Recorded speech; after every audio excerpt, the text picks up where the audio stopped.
Hi, everybody. We are starting the Die on Min's panel. I'm Seth Jacobson, your host, and I've got 5 people here with me who are going to talk about some of the Min's viewings that we really aren't too sure what the solution of them is. And so there's a lot of different opinions, and I can't wait to get to it and show them to you. So I'm going to start with Maria. Would you please introduce yourself? Hi, I'm Maria Simmons, member of Team Jordan. Almost 25 years ago, I got lucky enough to go to work for Robert Jordan and still work for Harriet, and I'm so happy to be at Spoilercon. Thank you. Ariel? I'm Ariel Burgess. I'm a professional illustrator, and you probably know me as I was an official Wheel of Time artist for like 8 years. If you've seen a portrait of a character, it's Ariel's. Yeah. One. Yeah. Morgan? I'm Morgan. I host the podcast of the Dragon, and I'm basically just a super fan. I went to Spoilercon last year, and I was a quarantine cliche and started a podcast. That's me. And she's been a guest on What Spoilers, and I think probably Yes. the most knowledgeable person about Wheel of Time outside of Maria that I've ever met. And then Jen? Jen. Jen Isgro. I'm from Talk Around Riyadh, the Wheel of Time showcast. We're a podcast that talks about show news and other aspects of the books, and we're very excited for the show. And Corey? I'm Corey Lansdale. I'm an artist and have been doing fan art around the Wheel of Time now for a while. Kind of got spurred on by the show coming out, and I was just telling the group here that I'm in my third listen through of the books, and it's amazing how little bits of different things kind of keep popping up and meaning more through every read through or listen through. So I'm super excited to be here and with all you guys. All right. I'm super excited to have everybody. This is just an amazing panel, and I can't wait to get started and talk about these things. So I'm going to jump right in, because that's what I want to do, is talk about Wheel of Time. The first thing I want to talk about is the set of prophecies that Min has around severed hands. And I'm going to read 3 of them. And then I'm going to turn it over to you guys. This is above Elaine's head. Above Elaine, a red-hot iron and axe. It means trouble, but it seems distant, somewhere in the future. And then another one. She will have to share her husband with 2 other women, and she will be a queen. A severed hand, not hers. And then over Rand's head, a sword that isn't a sword, a golden crown of laurel leaves, a beggar staff, you pouring water on sand, a bloody hand and a white-hot iron, 3 women standing over a funeral bier with you on it, black rock wet with blood, lightning around you, some striking at you, some coming out of you. You and I will meet again. And I just want to know, what event do you think those prophecies are referring to? Well, the last one's kind of easy. So you think that one's Rand? Yeah. Yeah. And he's on the beer, and yeah. But what is with, there's no white hot iron with Rand. Oh, the white iron. I've never figured that one out. And I thought at some point I had found something that I thought was a clue in the notes, but I haven't found it again when I was looking for it. So. What was the clue? Do you remember? No. I'd be interested to know that too, because that one I'm like, I don't know. I've heard it theorized it could be some balefire. I was wondering if it was symbolic, maybe just the idea that it would be something that would be hot enough to cauterize the wound. Yeah, that's. Please. Go. Oh no, wonder if it was, just symbolism. I'm done. I Go ahead, wonder if Ariel. it was maybe connected to what what she tapped into in the very end with I'm forgetting the name of the rod that she was using, but it tapped into the creation itself and was undoing things the Dark One was all the balefire was creating, and kind of like life itself, and that maybe it represents that juxtaposition with Rand of the light and the dark, but that it would still be painful to heal things. Okay. Is there? Yeah. What about 'cause losing there- his hand to Semirog? Probably That's what I hurts was a lot. wondering because it feels like they're maybe like tied in, like they're sort of in a bloody hand and a white hot iron are sort of one thought in that sentence. They're kind of like coupled. It So seems. are we assuming that the hand that she sees with Elaine and the hand she sees with Rand are the same hand? I That's guess so. a good question. Sounds like it. Are we Sounds connecting like a those very processes? Similar, yeah. No, it just sounds like a similar, like an axe, the hand. It kind of all sounds like a similar reading, like she's seeing the same thing.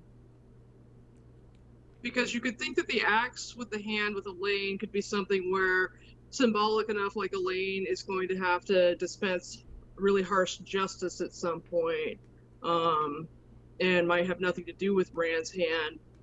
At which point the bloody hand and the white hot iron might just be that he's gonna get his hand burned off in a way that's hot enough to cauterize it. It might be as simple as that.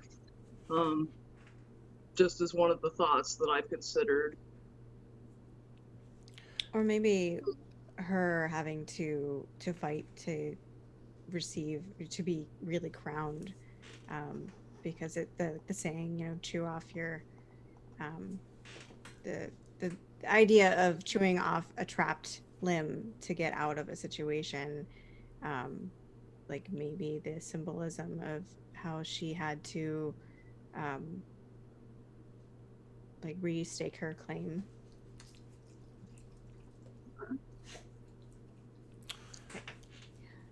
I always thought that, what's his name? Samuel Hark, the pickpocket. Mm. I always wondered if there was going to be something with him. I mean, this was before I knew how it was going to turn out. That she was going to, because, you chop off the hand of a thief. Right. That there was going to be something going with that, but it didn't. No. How about when Perrin chopped off the hand of the Aiel and Yeah. Manetherin's relationship to Andor? And how those affect. I mean, maybe it's not directly her, but Perrin's decision to chop off the hand may have affected her through his forming of Manetherin. Maybe originally he was intending for that to happen on Andoran soil. That seems really reasonable that, if you think of Andor as a body, and Manetherin was, I would think it wasn't quite the heart, but it was very important. And if you have to, look at it that way, I think that makes a lot of sense. Honestly, the personal thought that I had is really boring, which is that he originally had planned for something to happen where Elaine was going to have to dispense some kind of justice, like Rand was going to have to lose his hand, and it's originally Elaine was going to have to be the dispenser of justice, where Rand would have to lose his hand and she would have to do it, and then it ended up not being feasible for whatever reason, and the plot didn't spin out that way.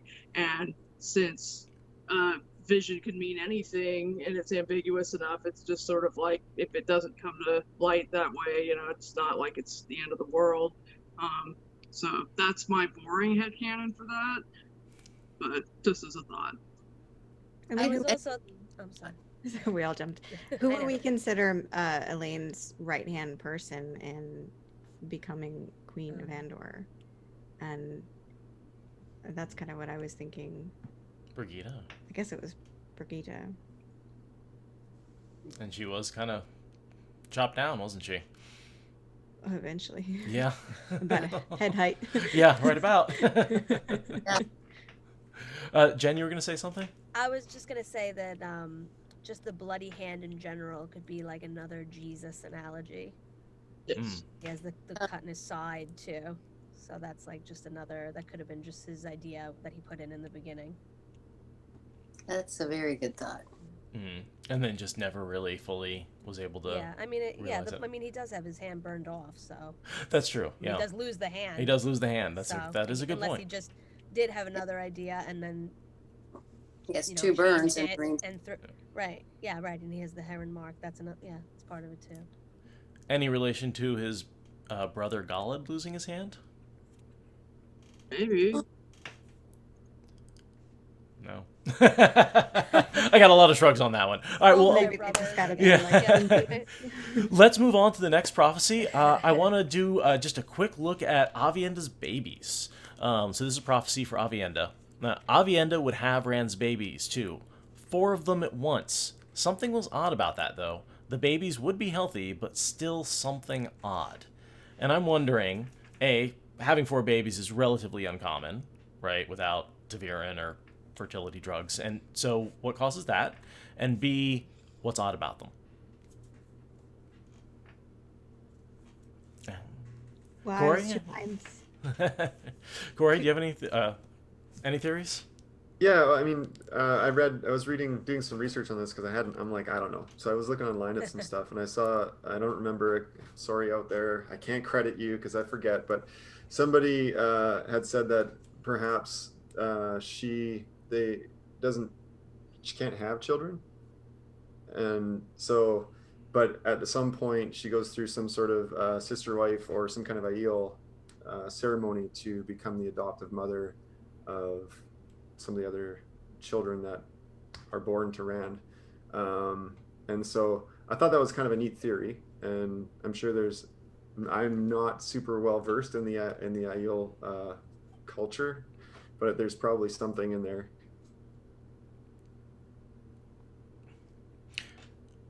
No, because the obvious answer is from the prophecy vision that we see in the columns, right? Right. They all 4 can channel They all 4 can channel. And early. And I was wondering, Maria, what your opinion on that seems almost canon breaking to me, from this idea that we have characters who, channeling all the time is going to kill you, and these people are doing it in their sleep. It seems it's not something we've heard about before. And I was just curious, like, where that idea, if you had any idea where that came from, or because it does feel different to me. Yeah, it is different. And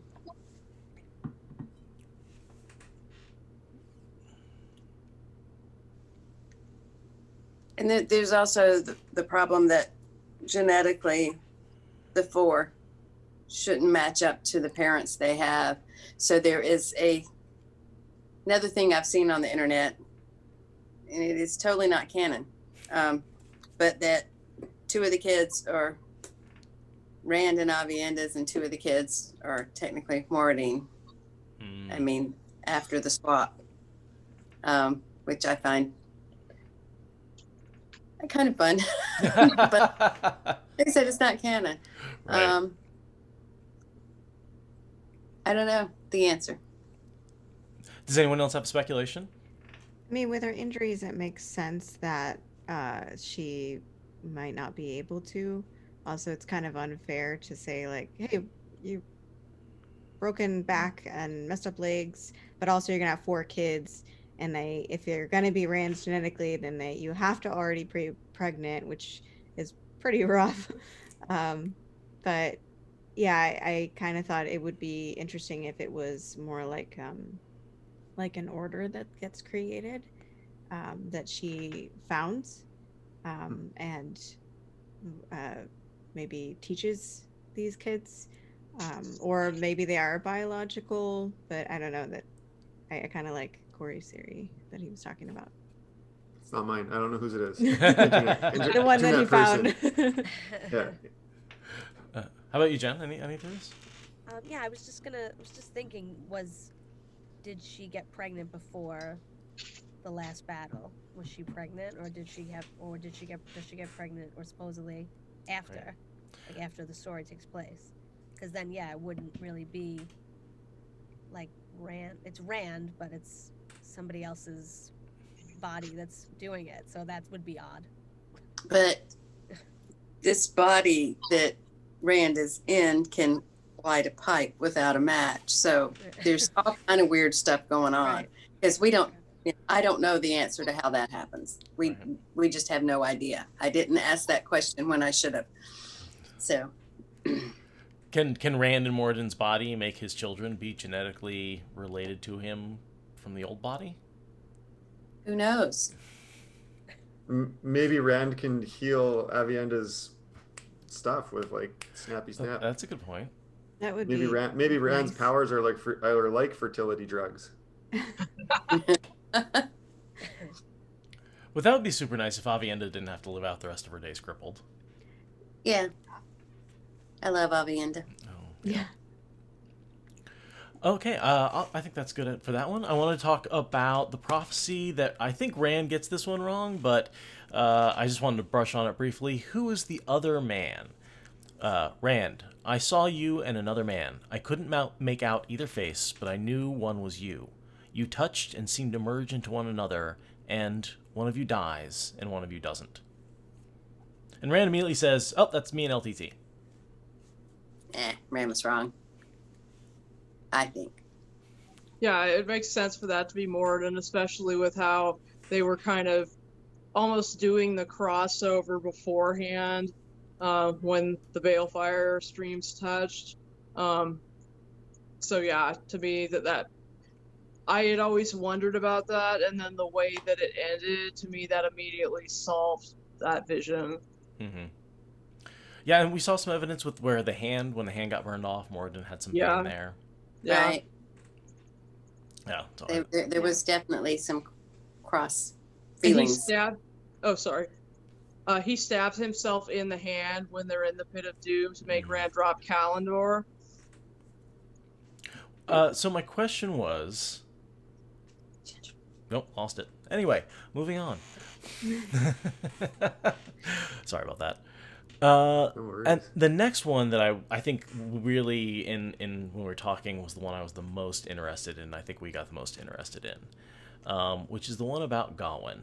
And there's two prophecies. I've only got one in front of me.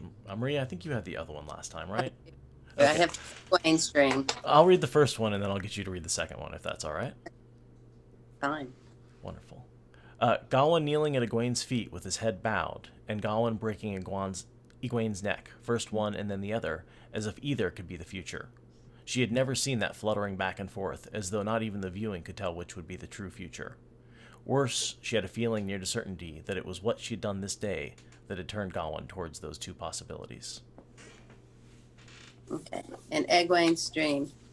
Twice, right atop one another, she dreamed of taking him by the shoulders and trying to turn him to face the other way against his will. Once he brushed her hands away roughly.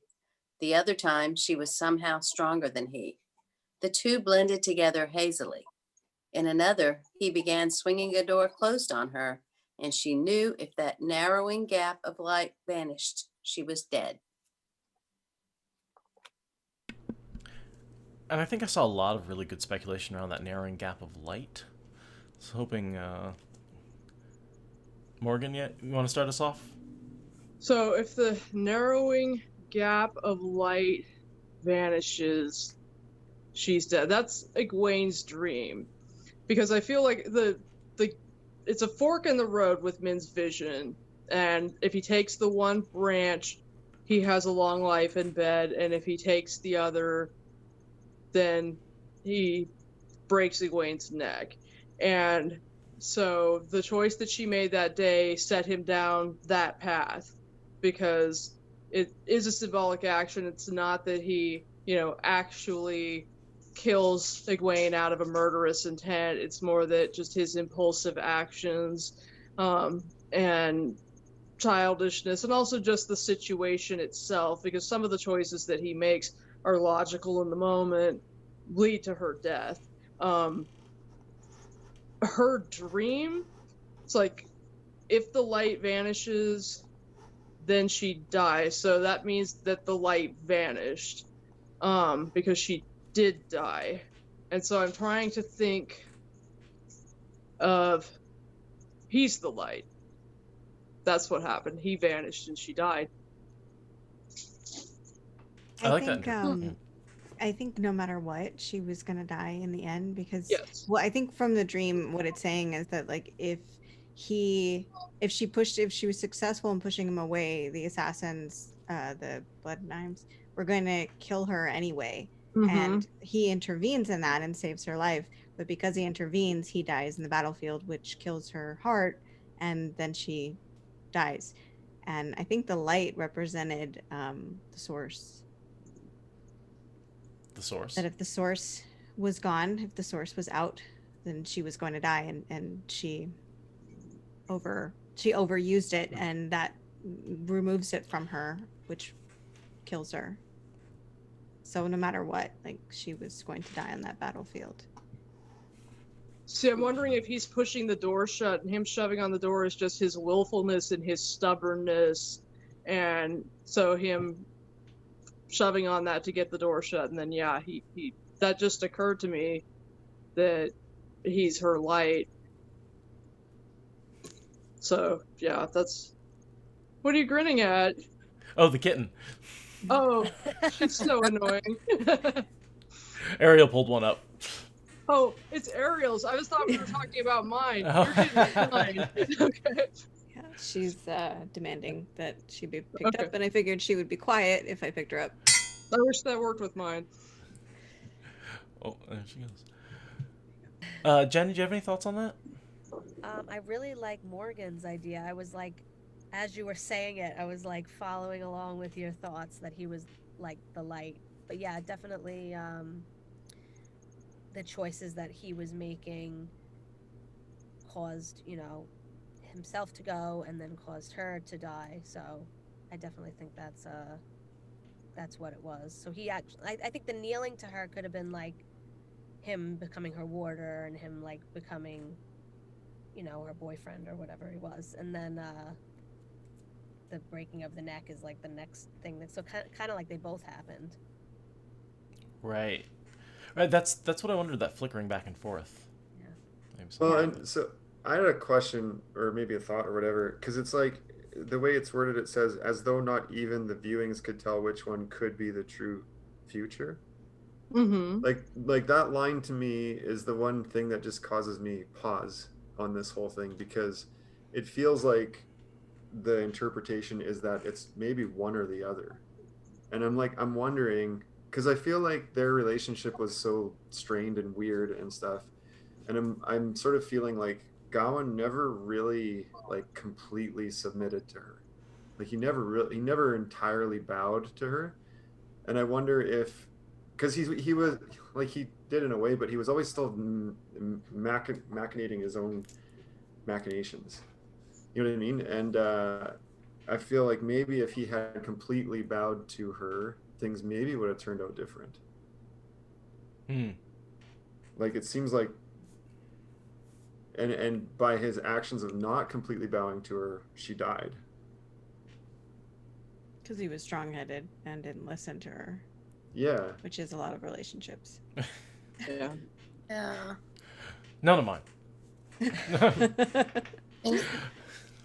Anyway, that was just a question that I had, kind of, just because the way that it's worded, it kind of made me think like maybe it's.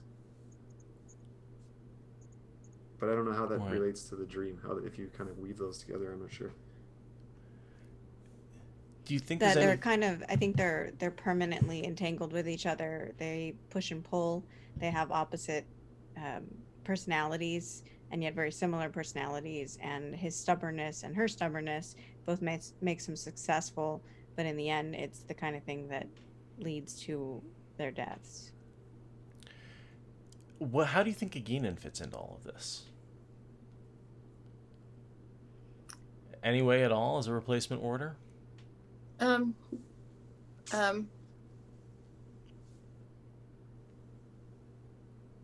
got nothing. They weren't very close. Fitting in with like a vision, or like I don't Oh. understand. Fitting in with what? Oh, just the YouTube was asking, basically because this prophecy is between her warder and her. What's going on when her warder gets replaced? You know, is that Okay. somehow affect this prophecy?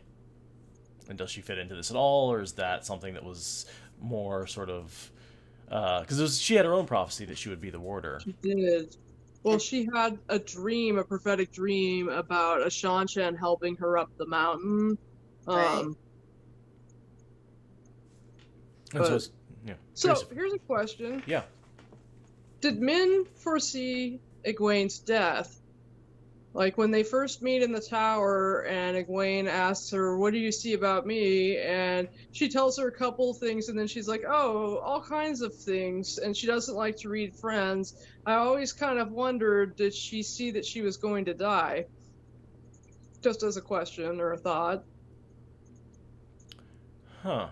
Maybe, but she also said she wasn't always good at interpreting what she saw. Right.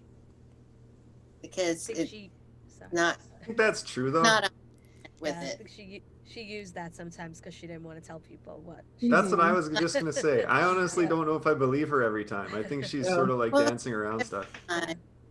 But you know, the whole Sheriam thing, she didn't know what that meant, and I think we saw that from inside Min's head. So it's not like she's telling somebody. It's Mhm. not unreliable narrator kind of thing. Yeah. Well, I think I Truly, bet she- she might, in some cases, be like, "Oh, here's one or two things I learned about you," and just not tell them some of the bad news. And just Right. be like, "That's all I saw." well, I mean, remember when she first started, things she learned not to tell people too much because all hell broke loose. Yeah. When Right. I think in relation to I think I'm probably going to say it wrong, the Edgenine, is that I think if she hadn't been there, that Egwene wouldn't have made it to the point that she did and completed what she did and died the way she did. I think she probably would have just died there and then after Egwene died. And that because Edgenine was there, it gave her the ability to heal all of the wounds in the ground and the earth shatteringness that was happening. So I mean, she was important. Any statements on the relationship between Gawain and Egwene? And how great of a relationship that was? That I wish she had said goodbye to him after Kyrian, and yeah. Everyone's nodding on that one. Had a torrid teenage love affair and then moved on. Mhm. I think we got all the, like, at least a lot of people can relate to being very young and getting into a relationship that isn't super healthy for you and staying in it longer than you should because you don't know any better. And I think that's the thing that's most upsetting is she especially was so good for the world and for Tarvalon that, you know, she got wrapped up in a guy, as a lot of women do, and it derails your life. And unfortunately for her, it just ended up being the end of her life. and it was a guy who, I mean, had a serious burr under his saddle about Randall Thor, who Egwene was essentially supporting, if not every little step of the way. Mhm. So Yeah, what do you think about, in the beginning, we get this Gawain who says, you know, I don't trust rumors. And then, in the end, everything he does is based on rumors that are told to him as completely unsubstantiated. I always found Gawain like an interesting reflection of characters of women who are like useless without a man to like revolve their lives around. Like if he doesn't have his sister or Egwene to like focus his life on, he doesn't know what to do with himself. So I always thought that was interesting. Like he couldn't just go off and have his own purpose. It was kind of a cool reflection of that. I mean, it made him obnoxious, but interesting. He's not an uncompelling character. He's just frustrating. Right. yeah, I also feel like that's kind of the way that he grew up, though. Like he always Yes. knew that he was going to be supporting her, and that was his role. And then it kind of wasn't like it didn't happen this way he thought, and maybe he just couldn't like handle that. He didn't know what to do with himself. Yeah, I having mean, her be like, sorry, having her be like, I don't need your help, thanks, and slip off Yeah. again. Yeah, that's Now what? frustrating. Yeah, and he had the perfect older brother, half brother. Mhm. Yeah. Hmm. Well, I think if he had had time to grow and get older, he probably would have worked out those kinks. He was the kind of person that I think would have saw that in himself and worked on it. But plenty of people say they, don't do one thing and that's the thing they do all the time. I mean, that's also it was a good.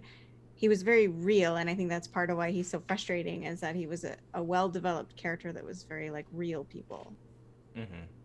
And that's one of the things I appreciate actually about their relationship. I know there's a lot of like hate out there for that whole thing and him and everything, but I really appreciate the rawness of their relationship. And like I've said, kind of their extraneous circumstances that they found themselves falling in love in was just so many outside stresses and influences that it was kind of doomed to fail, and it failed marvelously, like in such a magnificent way, which just felt sort of right to me.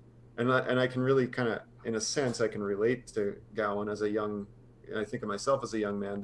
He's dealing with multiple layers of insecurities, which cause him to just act like a buffoon, and it just feels really, really real to me. I love that way that's all written.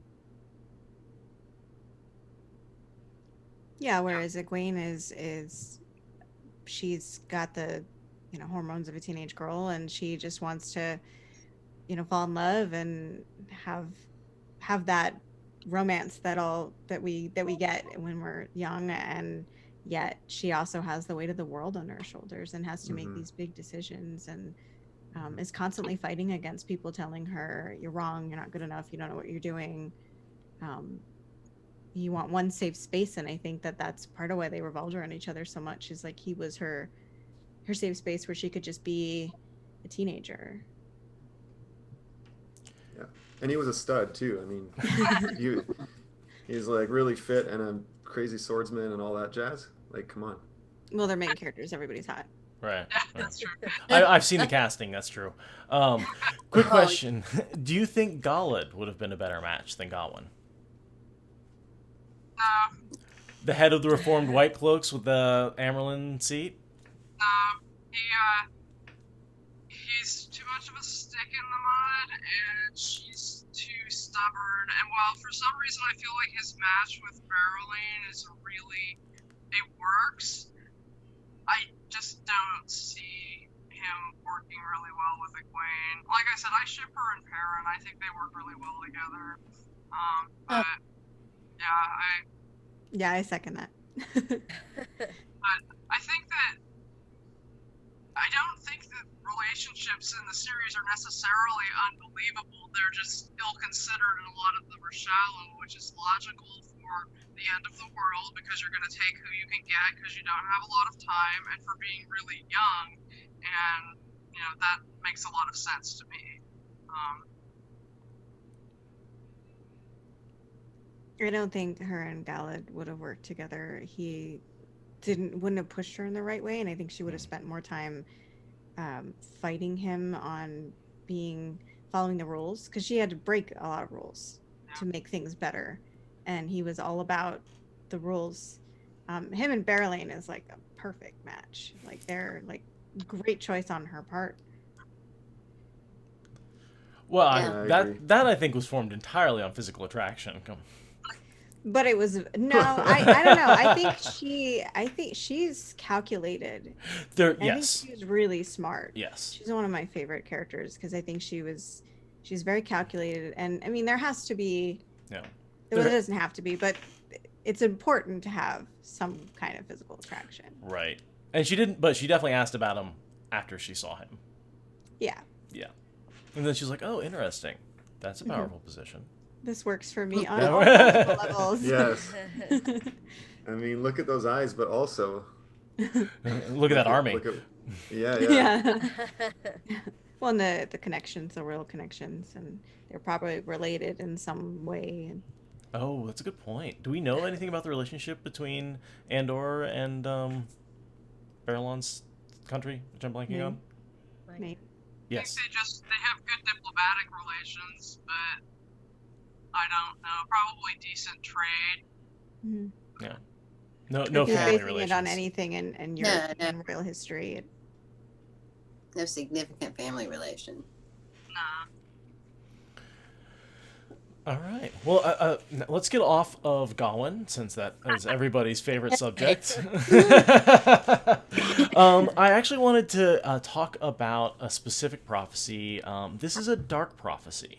So this is from the perspective of the dark side, right? So this is not a prophecy of the light.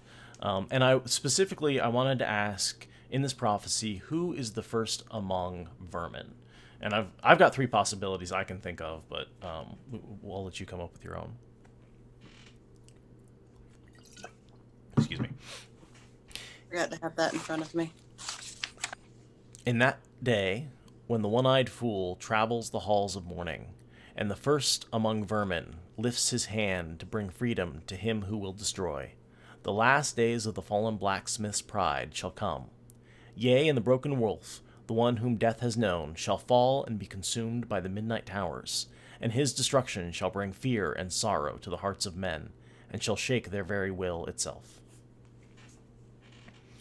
And so we get a couple of mentions of people that I think we can establish right off the bat. What was that, Maria? Matt, Matt. the one-eyed fool. The one-eyed fool. I think everybody knows who the one-eyed fool is, right? The Odin. Why do you love Matt so much? Okay, at the beginning, I didn't like Matt much at all because, he had the dagger and it was, and then in Dragon Reborn, he beats our last 2, Gallet and Gawain, with the quarterstaff, and it's like, oh, he looks sort of interesting. And then, he went and did the fireworks thing at the stone, and it's like, yeah, he's kind of interesting. And, I just got to like him more and more. And then I got to Lord of Chaos, Chapter 6, A Different Dance. And that's where Matt dances with Betsy and Miron, and he meets Oliver, and he does a whole bunch of stuff. And it was like, somehow that cemented him as my hero. And, I liked him in Viridian too. Sure. But he's just my guy. It's sort of like taking on that father figure really early on. I think a lot of people don't acknowledge how much responsibility he takes on very early in the series. No. Yeah. So he's traveling the halls of morning. And then the first among vermin lifts his hand to bring freedom to he who will destroy. And that's the specific line that I would love to hear your speculation about. Who's he who will destroy, and who is the first among vermin who lifts his hand? So can I jump in first? Absolutely. When I first read A Memory of Light, I went back to that prophecy, and I thought it made the most sense to me that he who will destroy would be, or could be, the first among vermin who brings out who will destroy would be Padden Fane, because he is riddled with curses, and because he there was always that hint that he had what's his name from Shatter Logoth in him, and he was multiple dark entities, but that he brought Mordeath. Machinchen with him, which was the death fog. Yeah. And that it made the most sense to me that it was Padden Fane. He who will destroy. So then who brought him freedom is my question. No, I mean yeah. Oh, Padden Fane is the first among vermin who brought freedom to he who will destroy, which was right. Oh, I like that interpretation. I like that a lot. Yeah. I mean, that's what made sense to me, because he literally brought like a wave of darkness and monsters, and to them that's their freedom. That's the uprising of death. Nice. I like that. What about Logain and the Dark One? Yeah, that's my canon.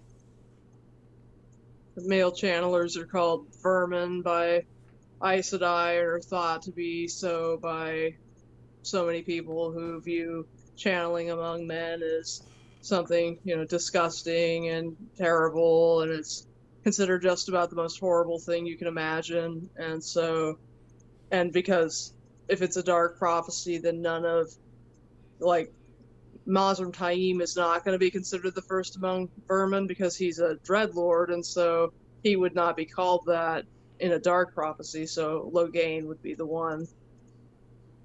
Hmm. And since he's the Sealbreaker... The one who would destroy would be the Dark One, in that case. Yes. And he's got freedom for half a second before Rand goes, yoink! But yeah, no, I like that interpretation. Is there any other... I thought there was one more. How about Moradin as the first among vermin? Because that's sort of... In that case, the Dark One's calling themselves vermin, but... I always thought that maybe something with Kalendor. What was that? I hadn't thought about this one correctly. Thank you, Morgan. Because you're right. That's great. Morgan just did a mic drop on the rest of us. Yeah, we're like, okay. I really think that I know that, but now I want to talk to Brandon. Well, you can include him in this call too. That's fine. Yeah. If we want to give him a call, he can join in. I'll send him the Phone a link. friend.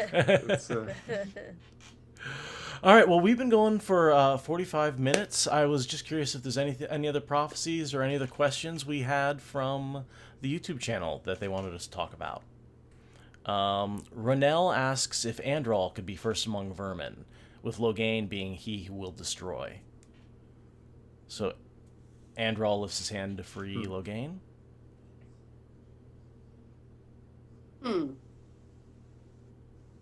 don't know how that would work because, well, I guess Loghain, destroyed the seals. So I mean, Andral is a leader, and his group of people is kind of a ragtag rabble. So I could see that being, believable. Right. And then Loghain, he's who will destroy because he destroys the seals. Mm-hmm. Yeah. Huh. There's too many ways to interpret this one. We need clarification. I always thought there was kind of like a four horsemen thing going on towards the end.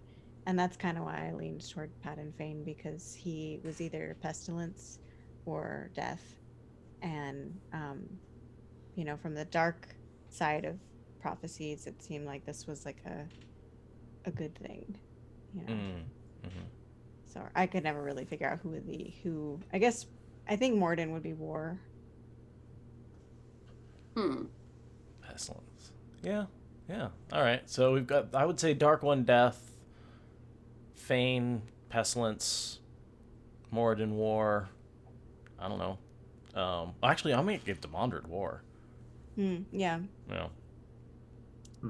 And we're missing one. What's the fourth horseman? Yeah. I can never remember. Why can we only remember 3 of the 4 horsemen? The other one's not important. No, I'm sure this. Okay, Famine. Famine, that's right. Famine. It's the one that nobody likes. Everybody forgets about him. We're just all too fat for famine. That's the only problem here in America. We're like, wait, famine? I don't know what that is. Yes. Yeah, I don't know. I mean, who would be Famine? I always thought Pestilence would be Padan Fain because, again, he was riddled with just right. like sickness, basically curses, but sickness that he spread. Yeah, we certainly get famine with the weevils and the corrupting of the food and the meat spoiling. Like, there's certainly, if they're not individually embodied, they certainly exist in the story. Definitely. I could see Elida being Famine because she's greedy and, there for her like own glory and self-gratification no matter what happens to the people, and so I could see that because she takes and gives nothing. Just as a thought, I mean, she is a different caliber of villain, and I don't know that I would say that she's not technically evil, because evil takes all different kinds of forms, but she's a very different type of evil from, maybe she's just, like in the very yellow part of the bad scale, from like green to really, really red. She's, not super bad, but she's bad. So I could see her being famine. She's kind of like Umbridge because she. Yeah. Yeah. She's the Umbridge before there was Umbridge, in my opinion. Yeah. We all know that she read Wheel of Time before she wrote Harry Potter. We have a question. Rob Christensen asks if Logain, there's ever any evidence that he was a dark friend in the notes, or any ever plans for that, if it ever came up. If anyone I has think he any. would have been more successful if he was a dark friend. Yeah.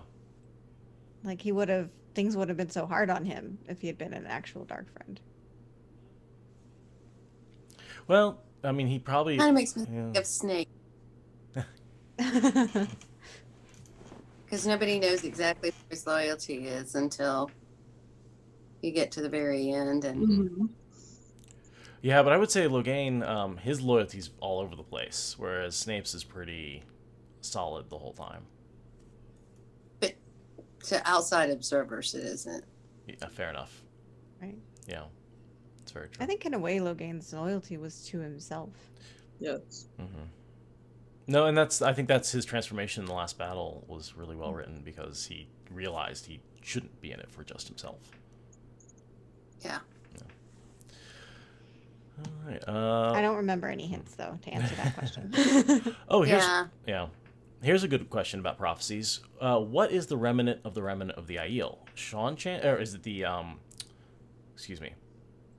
What's the group, the Shido, who go back to the waste, or is it the rest of the Aiel who remain in the wetlands? Boy. Oh boy.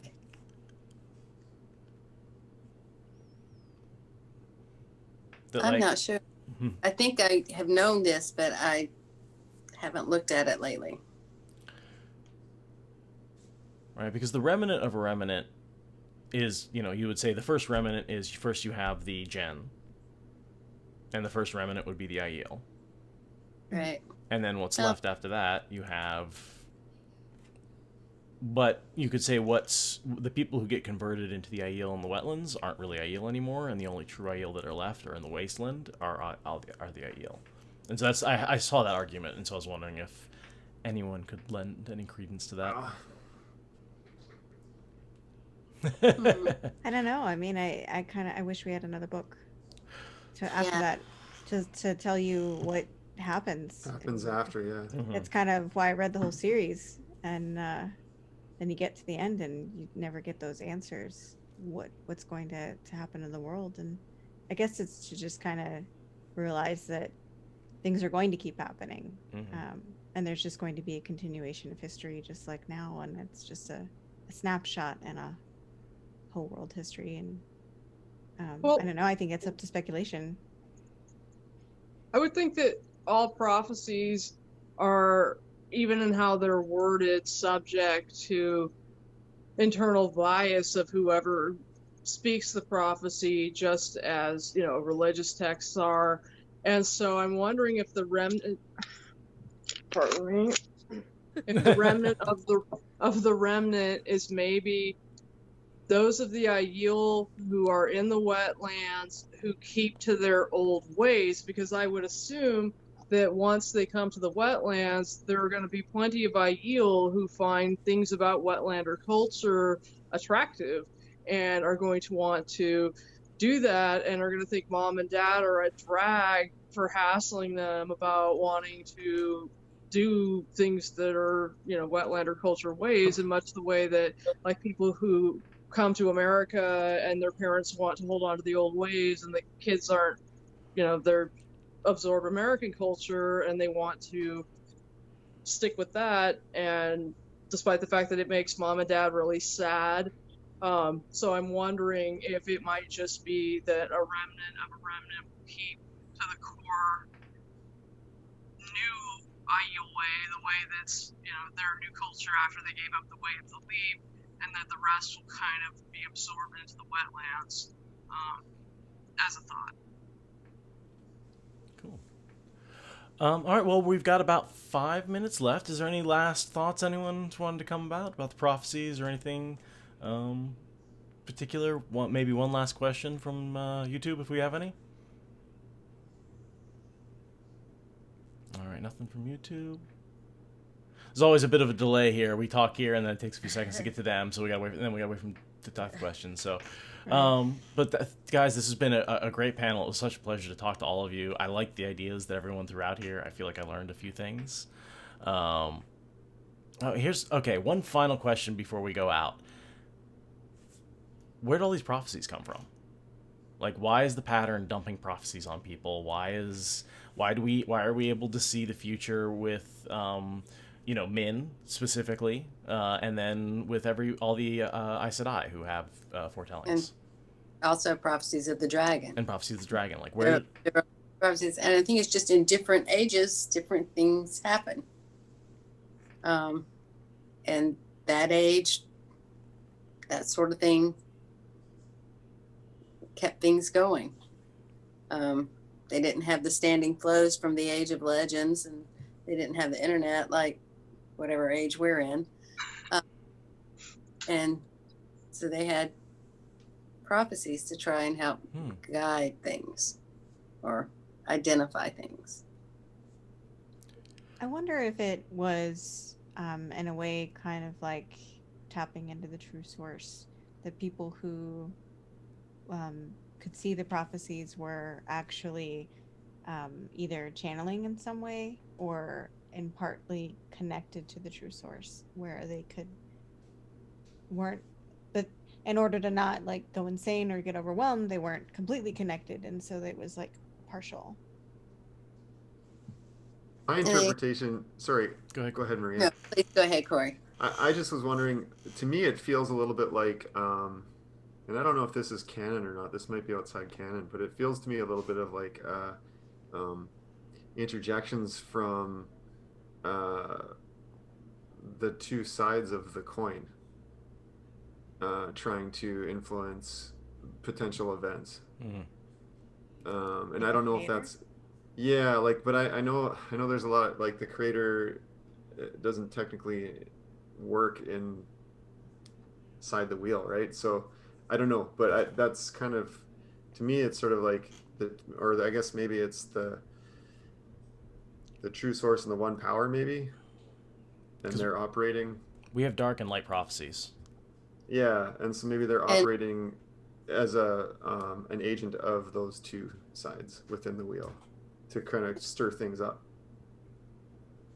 Because you know that when you get, sorry, and bring Tarmon Gadon about. Yeah, because you know when you get information and it's sort of incomplete, you start to formulate your own ideas and do your own stuff, and so it's sort of like throwing these things into this, swirling mass of people, and then starting to see them make choices and decisions based on what they're interpreting things as, right? Right, and some of them are better at interpreting than others because Elida messed it up a lot. Yeah. But Perrin had his dreams of things that were going to happen, and the dream walkers, and there was a lot of stuff Right. that was being presented to our characters. Yeah, and that's clearly had to have some sort of influence on the timeline, and Right. especially like I think of Guitarra Morosa and the things she did that brought about the last battle. I mean, she almost single-handedly caused it, or at least Rand's birth. Yeah. So it's great to see the whole history turn on a dime like that and on a prophecy, and it's clear Jordan thought about that a lot. Well, you wonder how much their choices changed because they were told a prophecy or Right. told a viewing of men. Did they end up, because of that, changing their actions that led them down the path of that anyway, like a self-fulfilling? So then my question is there such a thing as free will in this world? If prophecies are always true, if there's no way you can avoid fulfilling them, do you really have any choice? I think it depends on where you are in the pattern. I have only like the vaguest conceptual understanding of like more like physical principles, but I always kind of imagine things like Taviran as being kind of like black holes or things that pull other things into them. So I can see like the closer you are to significant things or significant events in the patterns, the more that you get pulled into it, and then the greater the likelihood that it's going to happen. So if you're unimportant, whatever kind of like a gravitational field that's going to work on you will be weaker, and so the more free will you would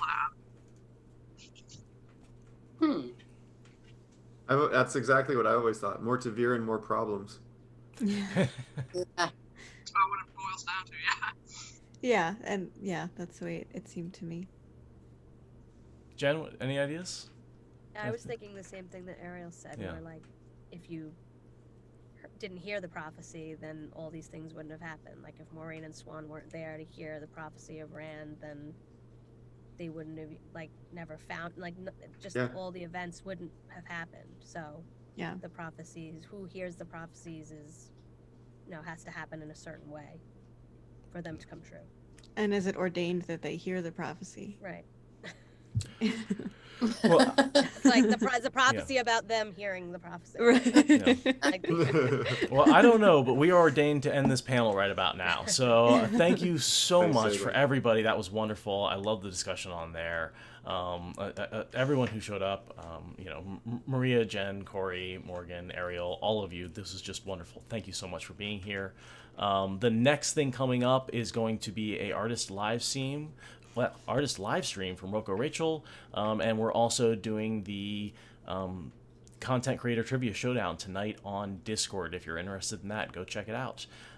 Thank you so much. And before I sign off, I just want to let you know everyone loved your tiara, Maria, and it's wonderful. Yeah. Even the people when I was walking my dogs didn't seem to object. That's the best kind. Thank you, everybody, and Thank you. I'm going to sign us off. Thanks. Okay. Good Thanks, night. everybody. Night. Bye.